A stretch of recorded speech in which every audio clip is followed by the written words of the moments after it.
దేశవ్యాప్తంగా నేడు 116వ అంతర్జాతీయ మహిళా దినోత్సవ వేడుకలు ఘనంగా జరుగుతూ ఉన్నాయి.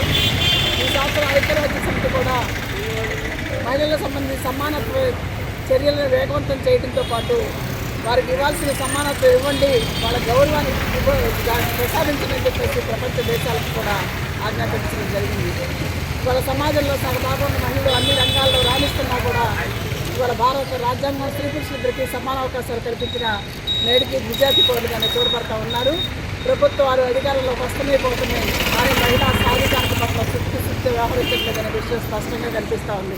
ఇవాళ ఆర్థికంగా, రాజకీయంగా, కుటుంబ పరంగా అన్ని రంగాల్లో కూడా మహిళల ఆధికారికంగా కనిపిస్తూ ఉంది. మహిళల ఆరోగ్య పరిస్థితి రోజు రోజుకి క్షీణించబడుతూ ఉంది. ప్రపంచ జనాభా లెక్కల ప్రకారం భారతదేశంలో సర్వే చేస్తే ఈ భారతదేశం 160% మంది మహిళలు రక్తహీనతతో బాధపడుతున్నారంటే మహిళల ఆరోగ్య పరిస్థితి ఏ విధంగా ఉందో అర్థం చేసుకోవచ్చు. 145% మంది పిల్లలు పౌష్టికాహార లోపంతో బాధపడుతున్నారంటే పసిపిల్లల ఆరోగ్యం ఏమాత్రం ఉందో దాన్ని బట్టి అర్థమవుతూ ఉంది.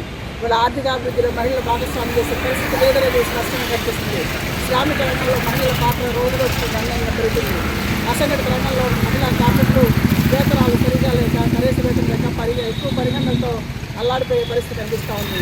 ఇటీవల కాలంలో కేంద్ర ప్రభుత్వం తీసుకొచ్చిన 4 లేబర్ కోడ్ల వలన కార్మిక లోకానికి తీవ్ర నష్టం తెచ్చే పరిస్థితి కనిపిస్తూ ఉంది. దాని తోడు గ్రామీణ ప్రాంతాల్లో 180% మంది గ్రామీణ కూలీలు వాళ్ళ ఉపాధి హామీ పథకంతో వాళ్ళ జీవనాధారం గడుపుతూ ఉంటే ఆ ఉపాధి హామీ పథకాన్ని కూడా నీరు చేర్చే ప్రయత్నం కేంద్ర ప్రభుత్వం తీసుకొచ్చింది.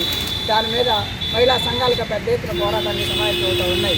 వాళ్ళు అంతకుముందు గ్రామీణ ఉపాధి హామీల్లో 90% కేంద్ర ప్రభుత్వం నిధులు కేటాయిస్తే ఇవాళ అందులో తగ్గించి 60% వేస్తామని చెప్పడం, మిగతా 40% రాష్ట్ర ప్రభుత్వాలు పెట్టుకోవాలంటే వాళ్ళ రాష్ట్ర పరిస్థితి, ఆర్థిక పరిస్థితి బాగున్నప్పుడు ఇవాళ ఎక్కడ తెచ్చి పెట్టుకుంటారని చెప్పేసి మహిళా సంఘాలుగా మేము ప్రభుత్వాన్ని ప్రశ్నిస్తూ ఉన్నాం.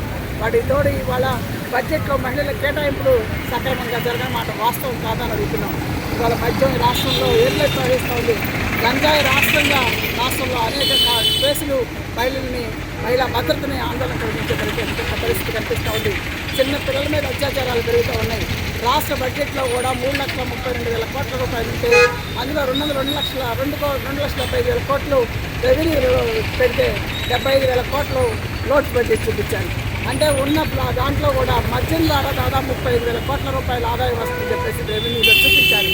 అంటే ఉన్న దాంట్లో పర్సంటేజ్ ఎక్కువ శాతం మద్యం మీదే ఆదాయం వస్తుంటే మద్యమే ప్రధాన ఆదాయపరంగా ప్రభుత్వాలు అనుకుంటే ఇవాళ మహిళలకి రోజు రోజుకి వాళ్ళ మీద జరిగే హింసకి ప్రభుత్వం బాధ్యత కాదని చెప్పేసి మేము అడుగుతూ ఉన్నాం. వీటితోడు ఇవాళ ప్రజాపంపిణీ వ్యవస్థ పూర్తిగా నిర్వీర్యమైపోయింది. వాళ్ళు రేషన్ షాపుల్లో ఇచ్చేది కేవలం బియ్యం పంచదారకి పరిమితం చేశారు. ఒక పక్క భారతదేశంలో వికసిత భారత్ అని చెప్పేసి నరేంద్ర మోడీ గారు చెప్తున్నారు. వికసిత భారత్లో ఇప్పటికీ 70% మంది దారిద్ర్య దిగువన ఉన్నారని చెప్పేసి ప్రభుత్వ లెక్కలు చెప్తా ఉన్నాయి. పేదరికం నిర్మూలించామని చెప్పి ప్రపంచ దేశాల్లో గొప్పలు చెప్పుకున్నారు నరేంద్ర మోడీ గారు.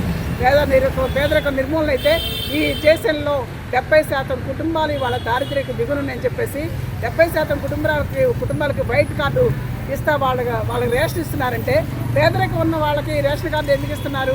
పేదరికంతో బాధపడుతున్నారని చెప్పేసి కదా వాళ్ళకి రాయితీలు ఇచ్చేది.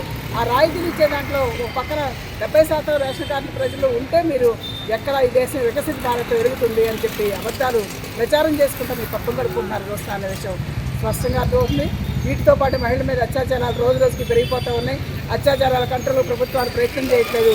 ఒక పక్క అత్యాచారాలతో మహిళలు సతమతమవుతూ ఉంటే ఇవాళ ప్రపంచ యుద్ధాలు మహిళల పాలిట శాపంగా మాని యుద్ధోన్మాదంతో అనేక మంది పసిపిల్లలు, చిన్నారులు బలై పరిస్థితి మనం కళ్ళారా చూసాం. నేను ఇరాక్ మీద, ఇజ్రాయిల్, అమెరికా దాడిలో ఇరాక్ మీద స్కూల్ మీద పంపేస్తే 200 మంది పసిపిల్లలు ప్రాణాలు కోల్పోతుకుని వాళ్ళ సవాలు చూస్తానికి కళ్ళ మండీలు వస్తూ ఉన్నాయి. ఏమి ఆ ఉక్కు పచ్చలాడిన పిల్లలు ఏమాత్రం దాంట్లో యుద్ధంతో సంబంధం లేని మహిళలు కూడా ఇవాళ బలిపశులుగా మారే పరిస్థితి కనిపిస్తూ ఉంది. అందుకని ప్రపంచ దేశాలని యుద్ధం వద్దు, వాళ్ళ శాంతి ముద్దు అనే నినాదంతో ఆంధ్రప్రదేశ్ మహిళా సమాఖ్య, భారత జాతీయ మహిళా సమాఖ్య పోరాటానికి సమాయత్తమవుతున్నాం. ఈ దేశంలో మహిళలకు న్యాయం కావాలి, శాంతి కావాలి, భద్రత కావాలి, ఈ హింసలేని జీవితం కావాలని చెప్పేసి భారత జాతీయ మహిళా సమాఖ్య ఆధ్వర్యంలో రాబోయే కాలంలో పోరాటాలకు సమాయత్తమవుతున్నాం. అదే అంతర్జాతీయ మహిళా దినోత్సవంగా ఇవాళ ప్రజలకు కావాల్సిన అవసరాలు తీర్చుకునే ప్రభుత్వాలు కూరుకోపోతే ప్రశ్నించే తత్వంతో, పోరాడ తత్వంతో ముందుకెళ్తామని చెప్పేసి ప్రభుత్వానికి తెలియజేస్తా ఉన్నాం.